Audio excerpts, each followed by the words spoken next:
এখন বুঝতে পারি কি বড় একটা ব্লান্ডার করতে চলেছিলাম আমি। নিজের হাতে নিজের জীবনটাকে নষ্ট করে ফেলতাম আমি, শেষ করে ফেলতাম।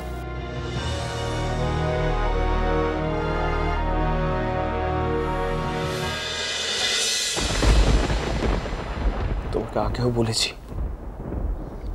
এখনো বলছি, এইসব মেয়ে পারে না এমন কোনো কাজ নেই। ও বারবার হারবে, কিন্তু তবুও চেষ্টা করে যাবে তোমাকে আমার জীবন থেকে সরিয়ে দেওয়ার, আমাদের দুজনের মধ্যে অশান্তি বাঁধানোর চেষ্টা করবে। একটা কথা তোমাকে বলে দিচ্ছি তুতুল, তোমার আমার সম্পর্কে যাই মনে হোক না কেন, তুমি সরাসরি আমাকে বলবে। কি মনে হবে? তুমি কি বলছো আয়ুষ? আমি কিচ্ছু বুঝতে পারছি না।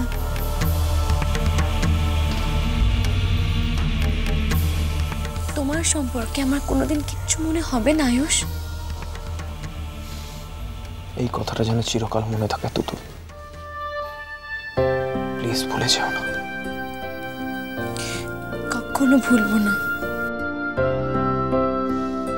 এবার বলো তো, ওরা কি তোমার উপর খুব অত্যাচার করেছে?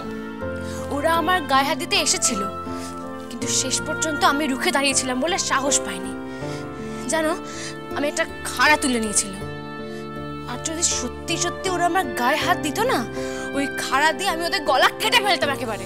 আচ্ছা কুল কুল কুল, ঠান্ডা ঠান্ডা, জাস্ট কাম ডাউন। আমারই ভুল হয়েছে। আমি তখন থেকে তোমাকে কথা বলাচ্ছি। দেখো কোথায় আজ তোমার রেস্ট নেওয়ার কথা, আমি তোমাকে তখন থেকে কথা বলিয়ে যাচ্ছি। শুয়ে পড়ো, আমি তোমার মাথায় হাত বুলিয়ে দিচ্ছি। তোমাকে দেখতে ইচ্ছে করছে। কি? দু চোখ ভরে তোমাকে দেখতে ইচ্ছে করছে।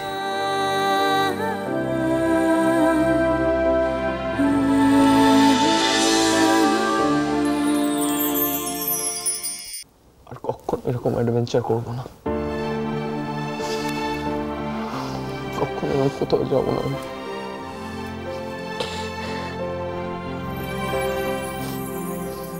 কেঁদো না প্লিজ, কেঁদো না। তুমি জানো না, আমি পুরো পাগল হয়ে গিয়েছিলাম। জানি তো, চেহারা দেখেই তো বোঝা যাচ্ছে।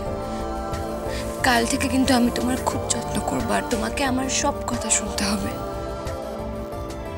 এটা খুব মিস করছিলাম। কি? এই যে এই শাসন, সবাই তো আমি শুধু ভয়ই পায়, শুধু একজনই কি আমাকে শাসন করার ক্ষমতা রাখে।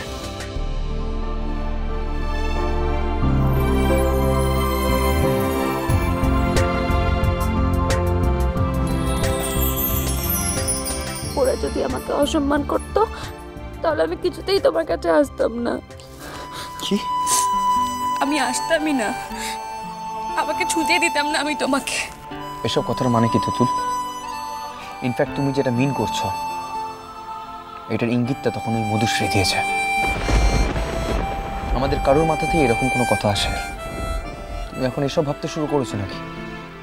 সত্যি যদি তেমন কোনো ঘটনা ঘটেই যেত, তাহলে? ঘটেনি তো। তেমন কিছু ঘটলে তো আমি সবার আগে তোমাকেই বলতাম, কিংবা কি জানি, তেমন কিছু ঘটলে বোধহয় আমি আর মুখে দেখাতাম না কাউকে। একদম বোকার মতো কথা বলছো তুমি তুতুল। যার প্রাণটাই আমার কাছে সব থেকে দামি, তার কোথায় কি হলো তাতে আমার কিচ্ছু আসে যায় না। আমার যেত। কি? আমি কিছুতেই অন্যের অসম্মান নিয়ে তোমার কাছে আসতে পারতাম না আয়ুষ। তুমি তো শুধু আমার আয়ুষ না, তুমি তো আমার কৃষাণজি আয়ুষ। তুতুল, একটা কথা চিরকাল মনে রাখবে, শরীরে কোনো পাপ লাগে না, পাপ লাগে মনে। তোমার মন যতক্ষণ শুদ্ধ ততক্ষণ সব শুদ্ধ, সব পবিত্র। তবু আমার জীবনে যদি এরকম কোনো ঘটনা ঘটে বা ঘটে থাকতো, আর তারপর যদি আমি তোমার কাছে ফিরে আসতাম, তার মানে তখন তুমি আমাকেও অ্যাকসেপ্ট করতে না, তাই তো? আমি আমার কথা বলেছি। আর আমি যে আমার কথা বলছি। আমি এত তর্ক করতে পারছি না। তুতুল, আমরা সারা জীবন দুজন দুজনকে ট্রাস্ট করব, সে যাই ঘটুক না কেন। কোনো বাইরের শক্তির কাছে আমরা দুজনে হেরে যাব না।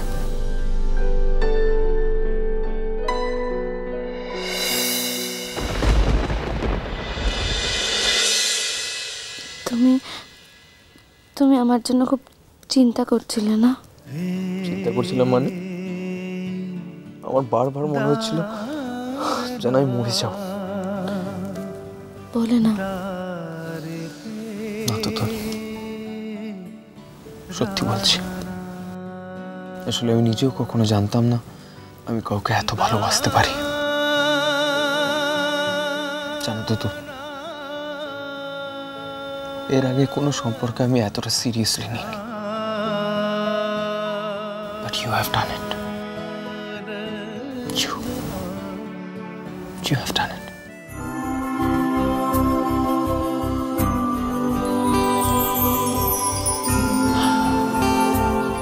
কিন্তু বাবু, এবার তো লেখাপড়াটাও শুরু করতে হবে। হ্যাঁ, করবো তো। পরীক্ষা কিন্তু আর বেশি দেরি নেই। তুমি চিন্তা করো না, আমি তোমার ফেস লস করবো না। আমি জানি তোমার উপর আমার সেই বিশ্বাস আছে। তুমি জানো, সেদিন তোমার নাচ দেখতে দেখতে আমি কি ভাবছিলাম? কি?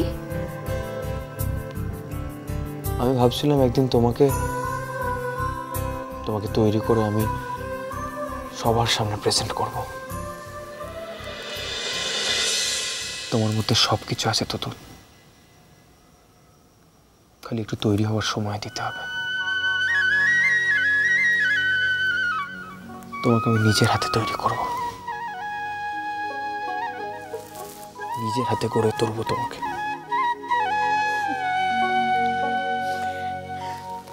আমি হিদ মাঝারে রাগব, ছেড়ে দেব না। আমি হিদ মাঝারে রাগব, ছেড়ে দেব না। আমি হিদ মাঝারে রাগব, ছেড়ে দেব না।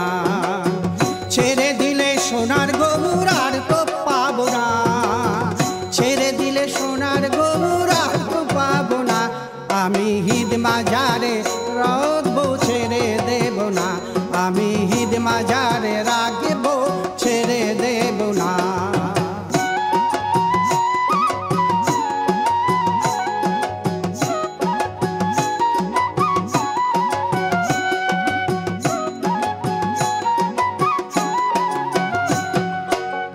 যাব বোঝের পথে পথে, মাগব বোঝের পদধূলি। আমি যাব বোঝের পথে পথে, মাগব বোঝের পদধূলি। জয় রাধা নামে পাগল হয়ে থাকব মদনা। জয় রাধা নামে পাগল হয়ে থাকব মদনা।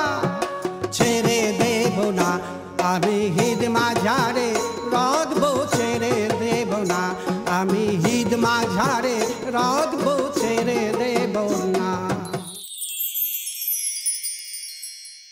এই কদিন আমার খুব মনে হচ্ছিল যে আমি বাড়িতে নেই আর বাবা ঠিক অনিয়ম করছে। বাবা তো আর কারো কথা শোনে না। না, তুই আমার কথা ভেবেছিস মা?